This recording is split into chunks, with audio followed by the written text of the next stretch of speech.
자, 다양한 경제 이슈 알아두면 좋지만 복잡해서 그만두는 이 경제 이슈를 쉽게 설명해 주시는 분이죠. 김광석 한양대 겸임교수 함께 하겠습니다.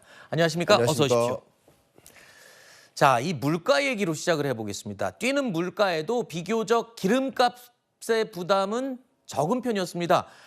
그런데 앞으로 이마저도 오를 것 같습니다. 한시적으로 인하해 왔던 유류세, 다음 달부터는 인하 폭이 줄어든다고 합니다. 정부에서 세수가 부족하고 또 물가가 오르기 때문에 고육지책으로 내놓은 방안이라고 하는데 일단 유류세 인하로 그동안 조금이나마 도움이 됐었는데 결국엔 기름값이 오른다는 소리잖아요. 쉽게 얘기하면. 그렇습니다. 인하율을 조정한다. 네. 그러니까 정부로선 고민이 많았습니다. 네. 24년 올해 가장 큰 고민 중에 하나가 바로 세수 결손이에요. 네. 또 공공기관이나 공사들의 재정 건전성도 굉장히 문제였습니다. 네. 근데 물가 부담도 있으니까 유류세 인하 조치를 종료시킬까 고민을 하다가 보시는 것처럼 휘발유의 유류세 인하율을 25%까지 적용하다가 네. 이제 7월부터는 20%로 낮추는 겁니다. 네. 경유는 37%에서 30%로 인하율을 조정합니다. 네. 결과적으로 대략 한 40원 정도, 50원 정도 유류세가 부담이 더 되겠다 이렇게 생각하시면 도움이 되겠습니다. 그렇군요.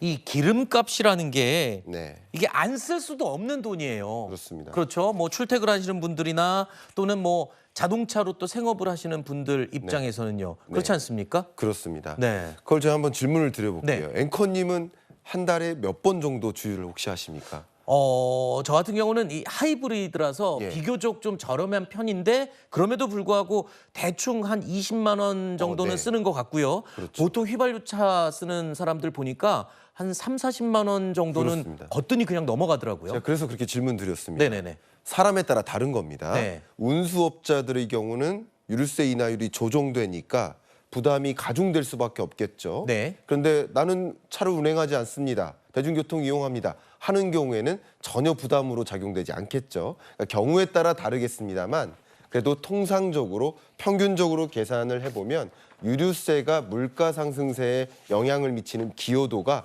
5에서 15% 정도 되니까 네. 물가 상승률이 둔화되던 흐름에서 좀 제동이 걸린다. 잘 물가가 안 잡히는 현상이 나름 7월부터 야기되겠다.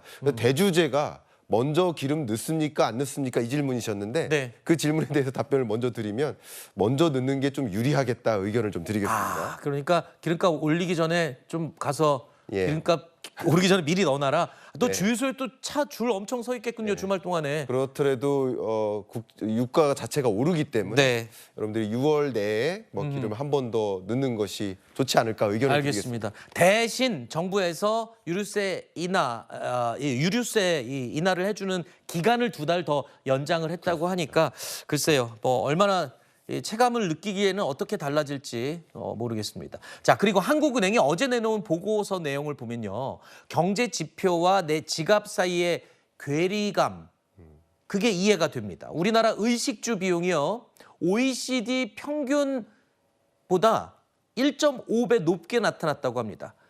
이 말은 다른 OECD 회원국들에 비해서 우리나라 사람들이 먹고 사는데 그만큼 부담이 1.5배 든다는 거잖아요. 그렇습니다. 정확히 말씀드리면 이 의식주가 필수재적 지출이라는 거죠. 어쩔 수 없이 써야만 하는 무조건 돈이잖아요. 써야만 하는 네. 이 의식주 필수재적 지출에 있어서 OECD 주요국들 대비 60%나 물가 부담을 느끼고 있다라는 거예요. 이유가 뭡니까? 도대체? 일단은 첫 번째는요. 네. 워낙 우리나라가 원자재나 소재에 대한 해외 의존도가 높지 않겠습니까? 네. 그러니까 결과적으로 공산품의 가격이 오를 수 있다라는 것이고요.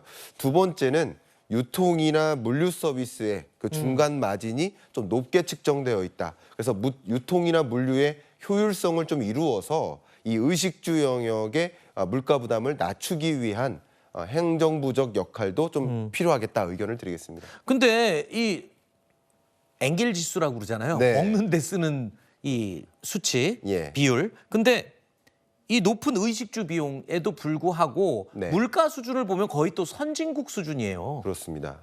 바로 말씀 주셨던 것처럼 그리고 앞에 그래프로 제시됐었던 것처럼 의식주에 해당하는 식료품, 주거 뭐 이런 부분은 유독 OECD 회원국보다도 훨씬 높게 작용하고 있지만 그렇죠. 공공요금, 전기요금, 가스요금, 대중교통요금은 매우 저렴한 편이라고 해석해 볼 수 있겠습니다. 아하. 그렇기 때문에 이런 것들이 만나서 OECD 평균 수준에 해당된다 이렇게 의견 드리겠습니다. 그렇군요. 특정 분야는 비싸고 네. 특정 분야는 싸고 결국에 평균치로 보면은 OECD 평균에 근접하는 네. 그런 상황이 되겠군요. 그런데 그런 게요. 이 먹고 사는 문제는 진짜 일반 국민들 누구나 똑같이 먹잖아요. 네. 그렇습니다. 그러니까 더 힘들게 느껴지는 층은 분명히 있을 것 같습니다. 아까 기름값처럼 말입니다. 네. 그렇습니다. 알겠습니다.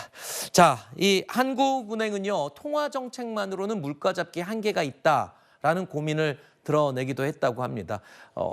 자꾸 이런 질문 들어서 죄송한데 네. 올해 안에는 좀 금리 내릴 수 있을까요? 저의 의견은 한 네. 10월 정도의 금리 인하를 단행할 수 있겠다라고 생각을 합니다. 아하. 물론 뭐 여러 가지 행정부적, 재정부적 역할도 필요하겠지만 물가 상승률이 목표하는 2%의 근저에 도달할 때 대략 한 2.3에서 2.4% 그 지점이 한 9월에 발표되는 물가 혹은 10월에 발표되는 물가가 그 정도에 도달할 것으로 보고 있고 그 지점에 금리 인하가 가능할 것이다. 의견 드리겠습니다. 얼마 전에 정철진 평론가도 나와서 네. 9월 얘기하시던데 네. 교수님도 9월 얘기하시는 거 보니까 네. 9월을 한번 기대를 해보겠습니다. 네.